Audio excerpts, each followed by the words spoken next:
안녕하세요. 예수협의 전성일기 안현 목사입니다. 학생 인권 운운하죠. 그래서 좌파 교육감 중심으로 학생 인권 조례안들이 통과가 된 지역들이 있어요. 서울도 예외가 아닙니다. 근데 말은 학생 인권인데 이건 인권이 아니에요. 방종이죠. 타락이죠. 그렇게 만들어 버리는 거예요.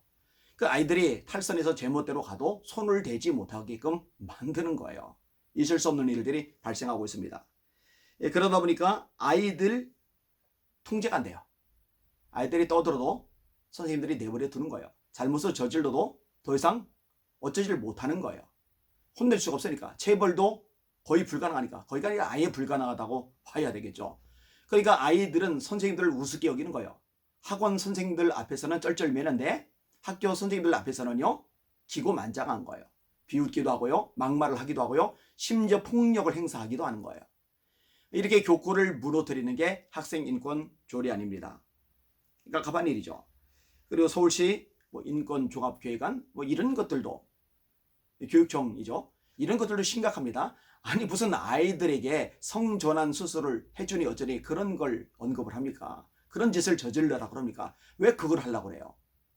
참 깝깝한 일입니다. 오늘 자 기사입니다. 거짓말을 했다는 이유로 초등학생, 중학생 딸에게 아버지가 체벌을 했어요. 빗자루로 때려준 거예요. 그런데 큰딸, 중학생 딸이 아버지를 신고했어요. 경찰이 입건을 시켜버렸습니다.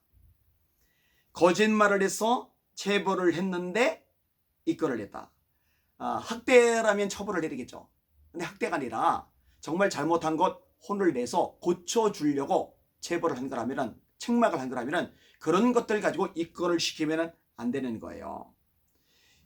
이런 식으로 진행이 돼가면 부모의 권위가 인정이 되겠습니까? 아이들 교육을 제대로 시킬 수가 있겠습니까? 잘못을 바로 잡으려는 시도를 하지도 못하는 상황이 되는 거잖아요. 가만히 보면요, 이 가정의 구조를 다 깨트려 버려요. 그죠? 학교도 스승의 권위를 다 깨트려 버려요. 이 권위 체제를 다 흩어버리고 부숴버리는 거, 이게 목적인 것만 같아요. 그래야 장기적으로 자기들 원하는 대로 사람들 조종하고 선동해서 권력을 잡을 수가 있으니까. 이 좌파들의 특성 중에 하나이잖아요. 예수 믿는 사람들만이라도 성경적인 기준, 원리 위에 든든히 서 있어야 됩니다. 성경은요 분명히 자녀를 노엽게 하지 말라고 가르쳐요. 그 대목은 확실하게 있어요. 아비들아, 너의 자녀를 노엽게 하지 말고 주의 교양과 훈계로 양육하라. 불합리하게 책망을 하면 노엽겠죠. 감정 너무 싫어서 애들 다루면 노엽겠죠. 그런데 징계 자체가, 책망 자체가, 체벌 자체가 부인되어서는 안 됩니다. 히브리서 12장 7절에 이런 말씀이 있습니다. 어찌 아버지가 징계하지 않는 아들이 있으리요. 잠언 22장 15절입니다. 아이의 마음에는 미련한 것이 얽혔으니 징계하는 채찍이 이를 쫓아내리라. 때때로 말만 가지고 안 될 때가 있어요. 그럴 때는 징계하는 회초리가 필요한 거죠. 솔직히 여러분들이 판단을 해보세요.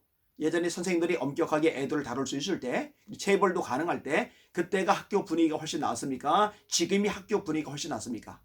예, 물론 그때 인간성이 덜 된, 인성에 문제가 있는 교사들도 있었어요. 그런데 다 그런 건 아니었잖아요. 그리고 제대로 체벌을 하고 제대로 책망을 하면서 바로잡아지는 경우도 있고, 학업 분위기, 학교 분위기가 제대로 세워지는 경우도 많이 있었잖아요. 이런 것들이 싹 무시를 나가면 안 되는 거죠. 잠언 19장 17절입니다. 네 자식을 징계하라. 네 자식을 징계하라. 그리하면 그가 너를 평안하게 하고 또 내 마음에 기쁨을 주리라. 잠언 13장 24절입니다. 매를 아끼는 자는 그의 자식을 미워함이라. 자식을 사랑하는 자는 근실히 징계하느니라. 부모까지 신고하도록 부추기는 사회 구조는 문제가 있는 겁니다. 부모까지 입건시키도록 만드는 이런 문화 현상은 바람직하지 않습니다. 하긴 5인 이상 가족들이 모였다고 신고하라고 부추기는 정부 때 말 다 했죠. 그죠? 좌파 정권이 그렇게 하잖아요. 그리고 신고하면 포상금 주고요. 끔찍한 일이죠. 그리고요, 신고하도록 신고 앱까지 만들고요. 비참한 일이죠. 나라가 이 모양 요 꼴이 되어 있어요. 세상이 점점 비정상적으로 흘러가고 있습니다. 따뜻한 정을 주고받을 수 있는, 또 권위 체계를 인정할 수 있는 이런 시스템이 다 허물어져 가고 있어요. 지금의 대한민국은 이전에 아름답고 좋은 대한민국의 모습이 아니에요. 서로 의심하고 고소하고 미워하고 갈등하는 구조가 되어버렸어요. 이 좌파들이 그렇게 만든 거예요. 깜깜한 일이죠.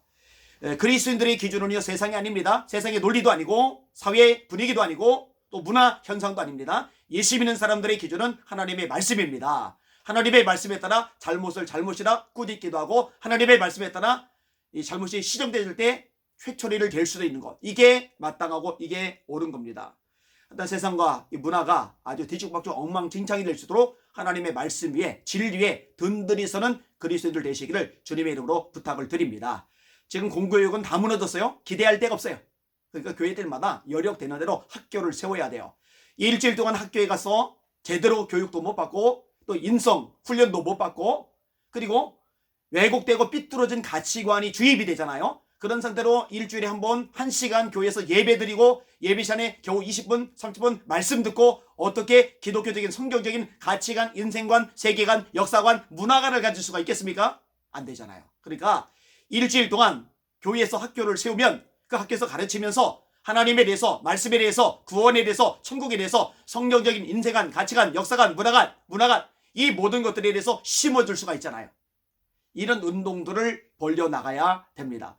그렇게 하지 않으면요, 교회 밖에 있는 청소년만이 아니라 예수 믿는 사람들의 자녀들조차도 엉망진창 되어서 결국 신앙을 떠나버리는 불상사가 초래가 될 겁니다.